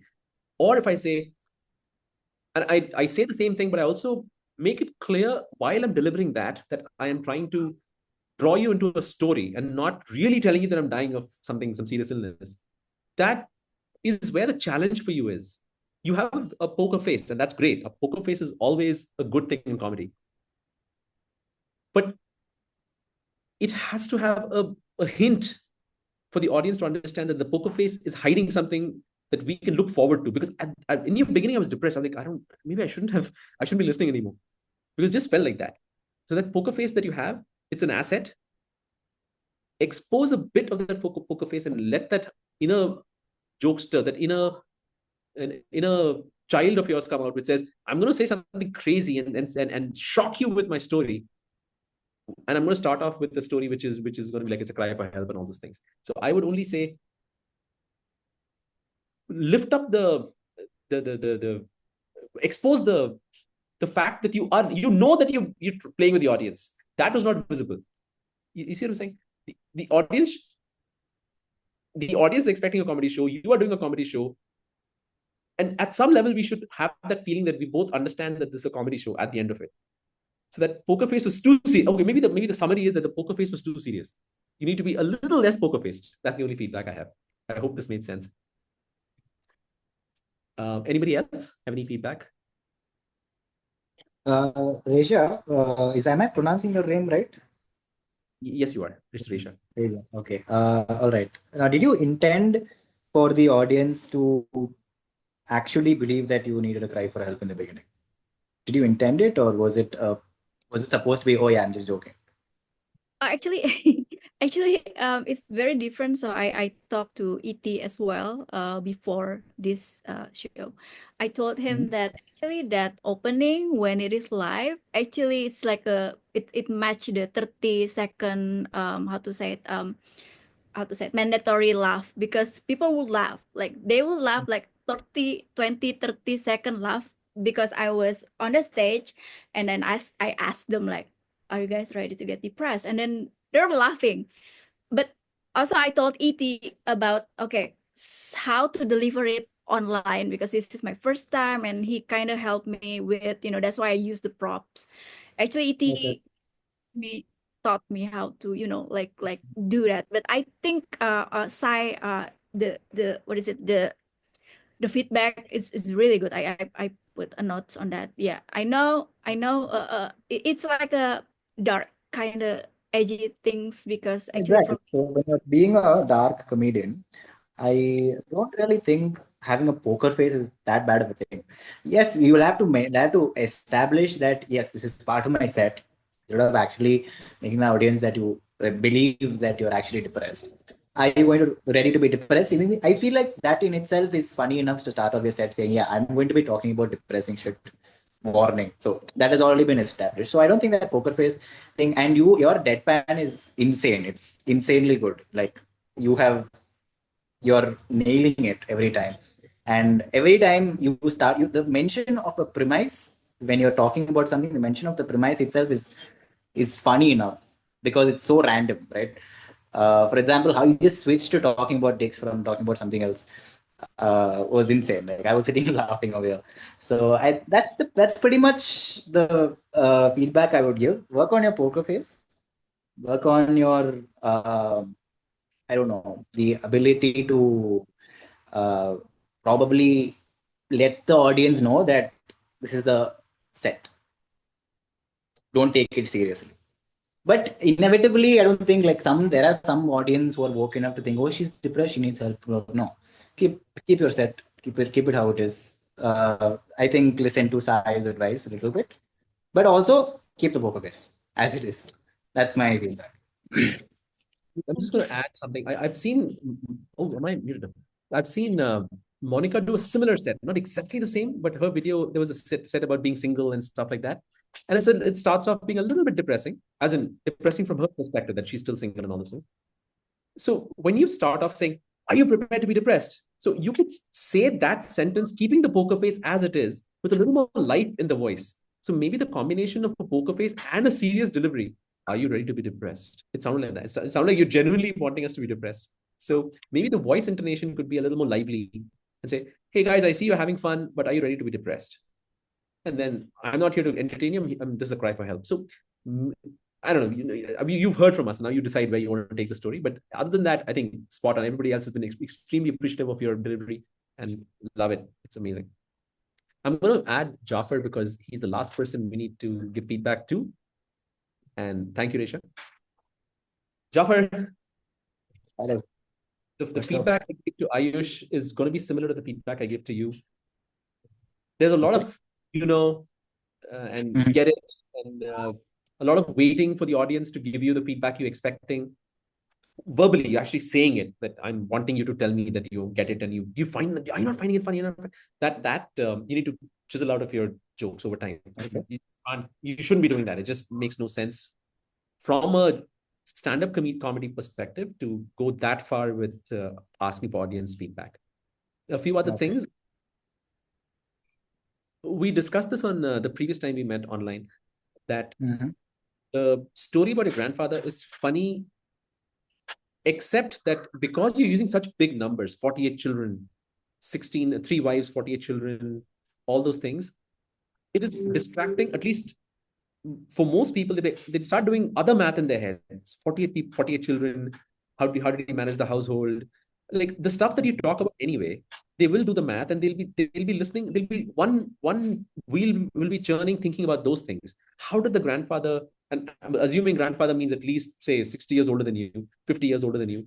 How did he manage in the 1980s, 1970s? How did he manage a household with 48 children? So all those things will be going on in our head. So if you want to tell a story and you want the audience to be with you, you cannot use such extreme examples which tell the audience that, listen, I'm going to tell you a story, but there's this extreme example I'm using, and they start thinking about that as well. So they'll be doing both. So just be a little mindful of that you are telling a story which remains a story and not hyperbole. At 48 children, even if it's true, and I'm not doubting the story, I don't know your family's history, but even if it's true, 48 children is far too many for the audience to hold in their head. We cannot imagine, like, in our generation, two to three children is where we stop. I mean, that's the highest. So 48 is unimaginable to us, and that like completely derails the story in my view, at least. So be a little careful about that. Other than that, everything else was funny, and I mean, sex jokes always work, so there's no complaints on that. And the sex jokes which make fun of your family members, that makes the audience a little uncomfortable. Is he really going to make fun of his grandfather? Really? Is he that cool that he's making fun of his grandfather? That's how I would think of it.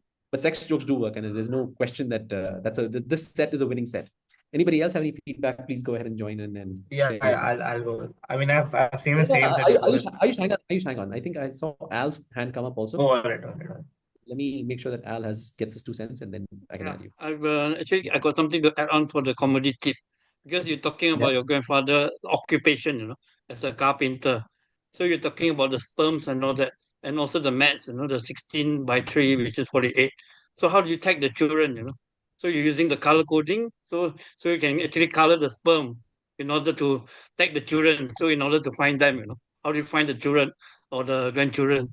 So that's how you can actually put that like something, a tagline, in order to make it more funnier with your maths. So because your maths, somebody will be thinking about the maths. So but in order to make it funnier, it relates to his occupation. He's a carpenter. So in order to do that, he can paint his sperm, different color like yellow, red, blue, purple, whatever, to tag whichever family and which children. Yeah. Okay, that's all. Thanks. So Jafar, right there's another example of someone where the math was too strong. There's too much math, and it was like, that's the only thing Al could think of. He's also thinking the same thing. So just that's a clue that maybe your hyperbole is going too far. Ayush, go ahead.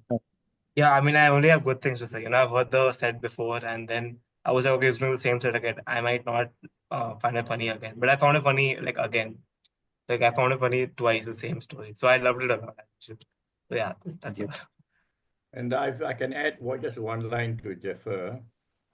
When Jeffer commented that his grandfather was a carpenter, I was looking for the next, which in my mind is a normal progression. You could have added, Jeffer, think we could add it. As a carpenter, he was good in the use of his tools. Guess it went on right to the bedroom. I have a similar punchline to that. But was my set audible completely? Because it was. He heard that good joke of yours. Maybe what Ralph is saying is maybe enhance it, because you said it very quietly, and the wood joke, you said it very quietly and you just moved on. if you could maybe like play it up a little, that might be helpful. I think that's what You could have milked it. You could have, basically, what I'm saying is you could have milked it further. Right. Anyway, thank you. Any other feedback, please? All right, so we have a poll for the mentors as well. Not just the mentors, I've added everybody in that list. Let me share that poll. Again, you can vote more than once. Wait a second. All right, let me share the link. Up to 2 times. Please go ahead and do that. And while that is happening, I'm going to drop. Jafar, anything that you want to share from your side? Otherwise, you'll drop. Sai, you're sent to the wrong one. Send to everyone. Oh, I did send it only to. Oh, sorry, did I send the wrong person? My bad. All right, I've just posted the link to the poll. And yeah, so this brings us to the end of the first session of Comeng Plus IDOLS. I hope you guys have had a decent time. You guys enjoyed it. And if you have any interest in performing and getting feedback, you know who to reach out to, ET, Lorna. If you know how to reach me, you can reach me as well, or just post it in the Comeng group. And while that is happening, let me get ET into the conversation, because from what I understand, Comeng is ET's baby. So maybe he can give us like a 1-minute history of Comeng. Oh, wow. It's not on the agenda. You caught me by surprise.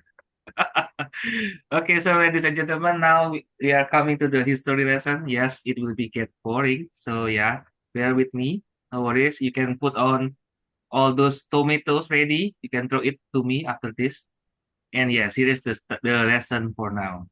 And it started on around 2017. It was on the local comedy club in Surabaya, Indonesia. The founder of the Comeng is Pak Alan Setiawan, DTM. And then during the pandemic, we can kind of close the on-site comedy club, and we moved into the online session. And I was the very first Comeng Reborn president. And we have here Abby, our third president, and then co-pres with Diana for the third term. And yes, the second term was Lai, he is a DTM. And last term it is Kajan, and now we have Rona as the sixth.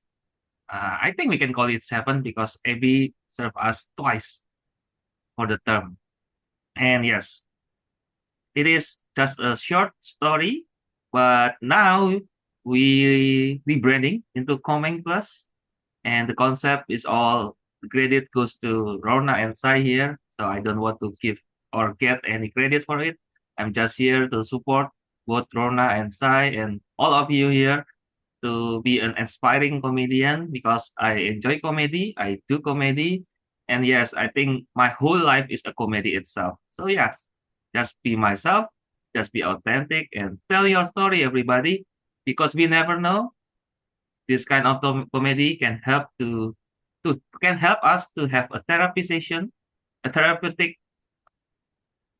moments that help us to heal, and we are here to help you. Back to you, Sai.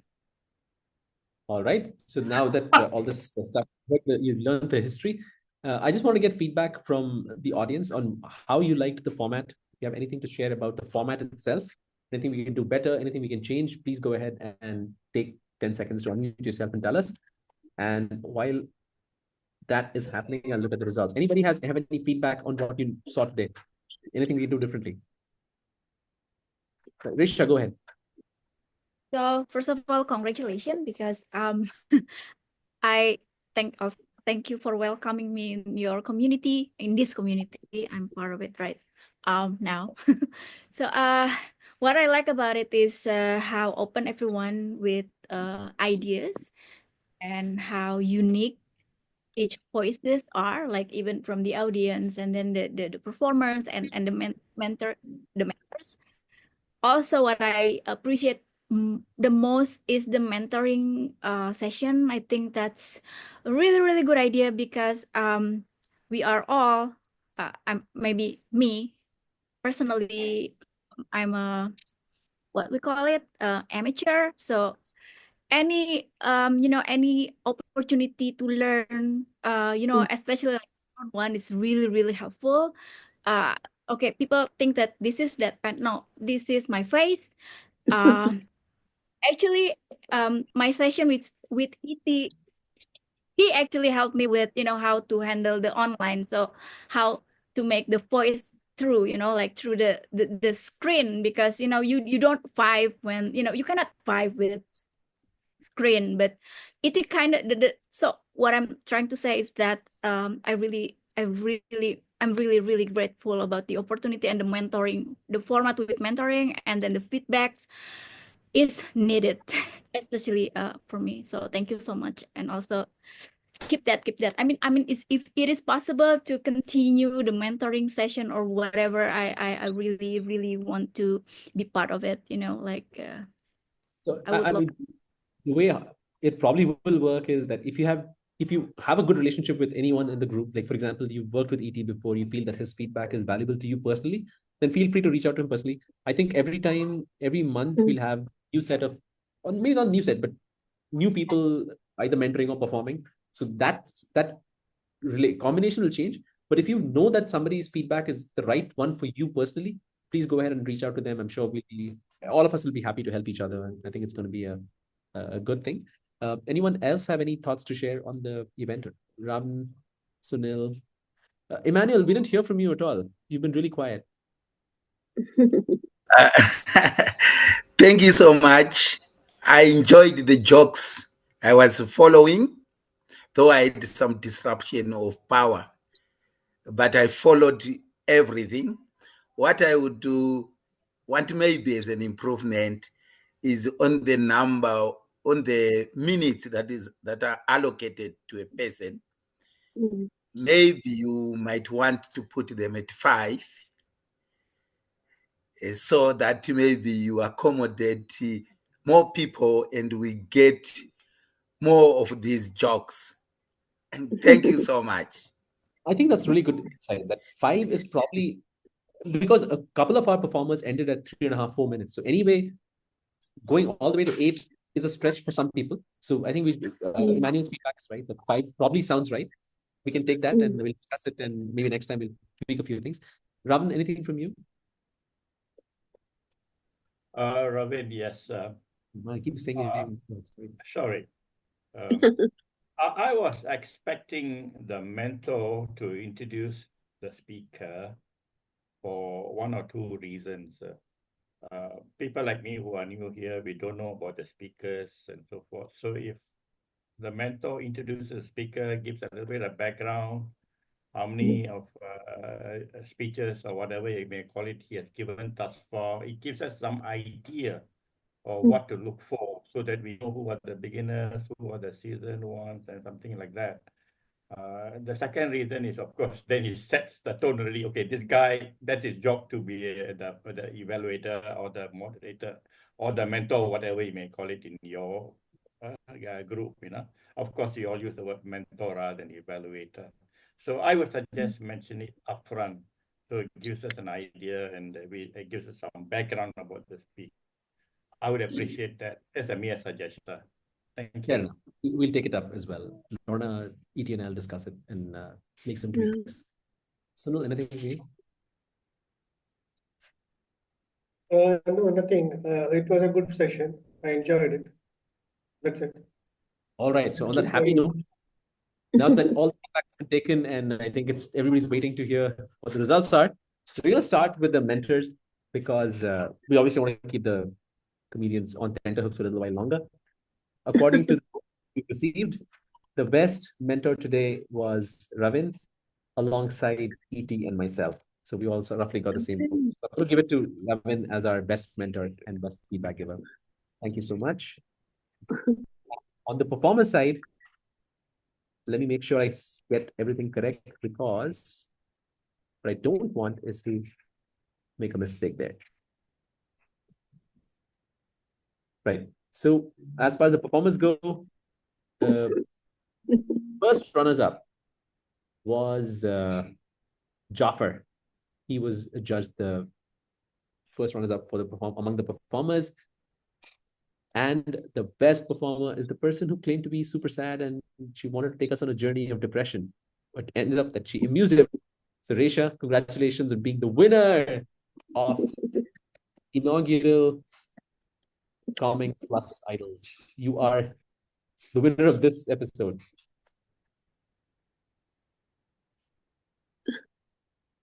You're muted if you want to say something.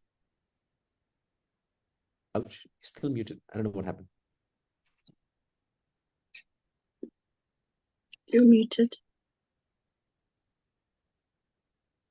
Let me try and ask you to unmute. Do you see the request to unmute? There you go. Yeah. Thank you so much, guys. I learned so much from today's, like session, and also, yeah, I'm just so excited. I didn't show it, but I am genuinely very, very excited. I was, I told Lorna about it. I told E.T. about it, how excited I was. And thank you. Thank you. Thank you. That poker face of yours is coming handy. You can't even tell that you're excited. You're excited. Lorna, last but not the least, Yeah. let's Okay. have you tell us. So yeah, I'm so glad that we had this session, that we started. We did not have a session in January, but we were building up to this, having discussions with Sai, having discussions with E.T., and we came up with the concept that we had today. And I think it works. And thank you, Ravan, for your insightful comments around how we can improve. I also want to say today, I also have one of those faces. This is my natural look. It's not me being sad. I just have a sad looking natural face. So it does happen to the best of us. I laughed so much. I was eventually muted by the host, but also for my German thingy on my computer that was speaking to you. But all in all, just to let Gondo know that the time is because we wanted to keep it within an hour and a half. In fact, we're already over that hour and a half because we don't want to take up too much time. It's already late in your countries. We still have the afternoon left here in South Africa. But I can guarantee that we will have our meetings. We will pull in some more people to make this a really great platform for everyone. And we will see you again on the 16th of March. We have some really great seasoned comedians who will join us on that day. People who have monetized greatly what we are trying to do. And they have already diarized the 16th of March. And so I ask you please to do that and to join our WhatsApp group. And I'll perhaps ask E.T. to post that WhatsApp group again in the chat. Yes, we are waiting for some of the big names from this side of the world as well. And we are working on that. So back to you, Sai, or am I closing the meeting now? You can close the meeting. I'm maybe the host again, so you can. Okay. So yes, ladies and gentlemen, thank you very much for coming today. We do have the recording. If you want it, you can request it, or we will put it in the Comeng WhatsApp group. So you do need to join the group in order to access the video. Thank you so much, and I wish you well for the rest of the week. Bye-bye. Bye-bye. Good night, everyone.